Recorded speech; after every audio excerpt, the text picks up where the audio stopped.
Coach Sean here, and you're tuning into the premiere video of Weekend Truckin. So you're going to see what it's like to be an RV transporter as I go through this endeavor as a professional driver.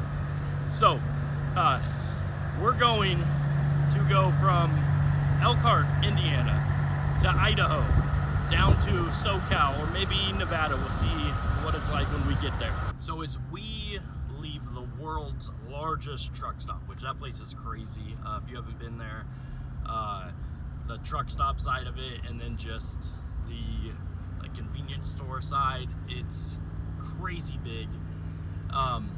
As we leave there, we are headed west, and the goal is to get to Cheyenne, Wyoming. I don't know if we're gonna get there, so that's the goal. We're gonna see how the wind is in Nebraska.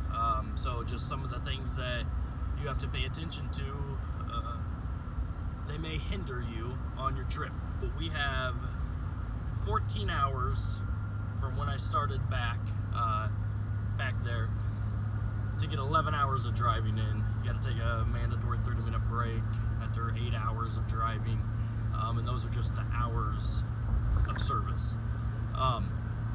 So stay tuned.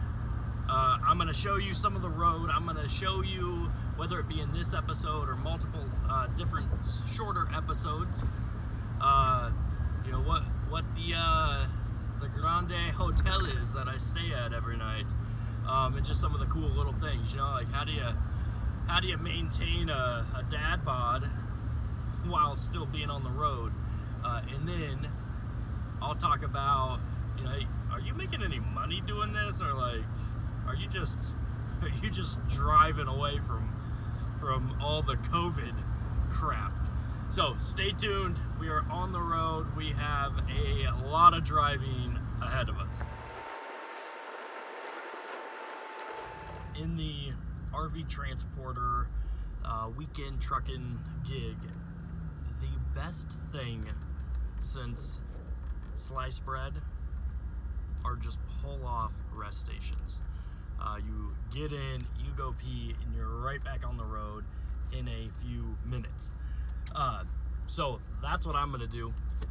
But for those of you that may not know why I'm taking on this fun little RV transporter, or again, what I like to call weekend trucking hotshot type gig, is that I happen to own a gym, which I had grown from the ground up after getting a master's degree in exercise physiology, and this pandemic came through. Just when you thought that everybody needed to exercise to build up the immune system, so that when you are confronted with some type of virus or any illness, it's really not a big deal. But somehow the government says that you're not essential, and so you got to close down, right? So with maneuvering through all of those ups and downs, and just trying to get everything back on course, after reopening, our numbers just weren't where I wanted them to be. So I wanted to keep supporting my team with how they were being compensated pre-COVID. It just seemed like the right thing to do as the leader, and I didn't want to stress the business, so I didn't want all my payroll or all my income to be back on the books. So I had somebody making Facebook posts about dropping off campers and this and that, and I was like, hey, I thought you were doing this. And so we started this dialogue, and the more he was talking about it, a phrase that he had kept saying was, when I was interested in it, it seemed too good to be true. And as he kept talking about it, it seemed too good to be true. So within the matter of 3 weeks, I trade in my Toyota Tundra, because it was only a half ton, and I get a old beat up, I mean, it's not old, but an old beat up farm truck, a F-250, and get it all set up, and boom, here I am. And there could be a whole nother video though on just getting this truck ready, because the dealership I went through, I won't say their name, was not very forthcoming with all of the issues that needed to be addressed, so that this thing would, as in his words, so that this thing would haul anything that you ever wanted to. This is the perfect truck for what you want to do. Okay, 50 miles away from the lot, check engine light comes on, limp mode goes into effect. Anyways, that's a whole other story. So, this was something where, like the weekend trucking side of things is I can do this as little or as frequent as I want. And so what I try to do is I try to do shorter runs that typically will take either a weekend or a little longer of a weekend. And, I do that to supplement mine and my wife's income until, the gym business is back to booming, and so don't think that that's not it's not going to be successful, or you're going to be one of those small businesses that fail. No, we're not. I don't know what that F word means. We don't fail, but it's just taking a little longer to get back to pre-COVID numbers, and it just made sense to do something else in the meantime. And I'm about, I think this is my 5th haul, and I'm kind of digging it. Like, I kind of like this trucking stuff. So I hope that I can provide some value to those that maybe are interested in it. I know I've had people reach out, just close friends that have known that I've started doing this, and some that are already kind of in the process of applying. So I'd love to help out, just from a new person's, a newbie's perspective coming in, and provide some value. So I have a different perspective on how I'm running this. I've got probably an overkill spreadsheet that I'm analyzing, my miles, my hauled miles, unhauled, miles per gallon, what size of trailers, what my actual profit was in terms of just, they say that this is, you're your own boss, you got your business. I kind of laugh at that. The businesses that I'm used to are a little more robust, so to speak. So, but like I bring that mindset of just kind of an OCD analyzer of, how can I maximize this? What can I be doing here, and what should I be looking at? Are there certain trailers that I'm going to get a better mile per gallon, and then that means I'm putting more money in my pocket? So, I'd love to share all those things as I dive into this professional driving, RV transporter world. And if it's something you want to see, just stay tuned.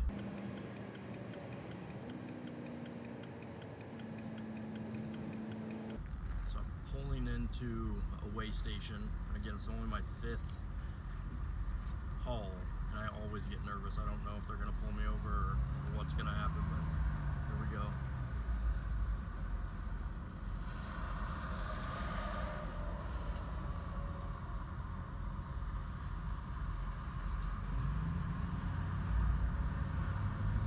So I guess I want to just keep going. And I have no clue. I'm just waiting to get pulled over and have an inspection. I think I'm good, but we'll see. All right, back at you. And I am currently driving through Nebraska. And it's a little more windier than I'd like it, or maybe that I'm skilled for. So I mentioned the F word earlier about failing, and I don't know that word. What I meant by that was failure happens. So I don't care if I fail, but if I am relentless towards a goal, then I will continue to fail forward to reach said goal. Shoot, I've probably failed more times than anybody you know in terms of just like endeavors in life, you know, from the beginning of time. But today, again, we're not going to get as far as I wanted. I just got to drive a little slower. I hear that if you hook up to fifth wheels, they don't sway as much as travel trailers, so I'm just using just a hitch, and then I have some weight distribution bars, which I think are supposed to help with the sway a little bit, but it's just windy today. So I'm gonna try to make it just to the other side of Nebraska, like Aubibles. I don't know how to pronounce the name of the town, and I'm gonna hang out there for my 10 hours off. I may actually try to play some frisbee golf there if I get there early enough. So I love frisbee golf. I'm horrible at it, but like it's a fun sport to play. And then when we get there, I will show you the camper that we're hauling out to Idaho. And again, normally it's shorter runs. I just felt like after having a few runs under my belt, like I really, like if you're gonna be in the professional transportation, you know, business, then like you gotta drive all the way out to California, so you know, so that you're not this newbie anymore. So that's what I'm doing with this longer haul. This isn't the norm that I plan on taking, just to make it work with, you know, the schedule that I can allot to this while still running a business and, you know, that whole family thing. So next time I'll see you is when we're out of the truck finally, and give you a little tour of the RV.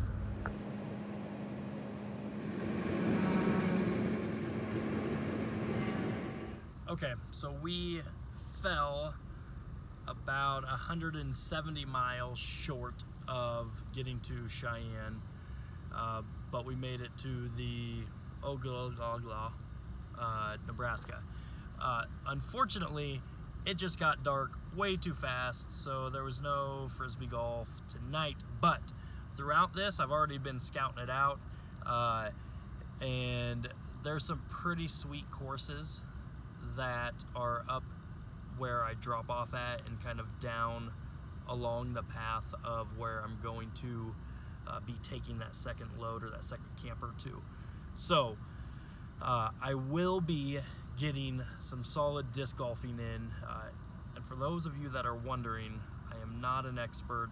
It's just fun, and preferably with a few beers in your little bag thing, but that probably won't be happening if I'm driving. But I'm gonna call tonight. I have like 30 minutes left of drive time, and I am in some semi parking at a Walmart. So let me show you the sweet hotel that I barely got on Priceline right now. All right, you guys ready? Here it is, the sweet, humble abode. So you may be thinking that like this isn't a sweet setup, but no joke, it's pretty awesome. You can easily get your feet in this corner and your head over there, and you are fully stretched out. It's a sweet setup. It was probably one of the best impulse buys I had made while waiting to get my weight distribution hitch at Dan's Service Center. Because before I bought that, on the first two hauls, I was trying to sleep in the front seat, try to recline it back. It doesn't recline back. I had all my tools in the back seat, and so then I would try to lay across the front of the front seat, and that was horrendous. I had to have a knee bent, one arm here, one down. It was bad news. So this thing was definitely well worth it. It was under $100, and you know, again, at some point I'll talk about just the numbers of it. So, you know, like, do you make money doing this stuff? When you can save, let's say, anywhere from $60 to $115 a night by not staying in a hotel, yeah, that's an awesome investment, and it's inflatable, so it just allows me to put it all away when I get back home, and then throw in the car seats, and you know, have it family ready as well. So that's it, guys. I'm calling it a night. There will be more to come. Make sure to comment if you have any questions, anything that you want to know about that I haven't talked about, because honestly, when you drive for 11 hours recording some videos, kind of helps kill some time. So I'm all for recording whatever you think would be helpful, or just, you know, if you're like, hey, go do this, I may record it. I don't know. All right, guys, have an awesome night.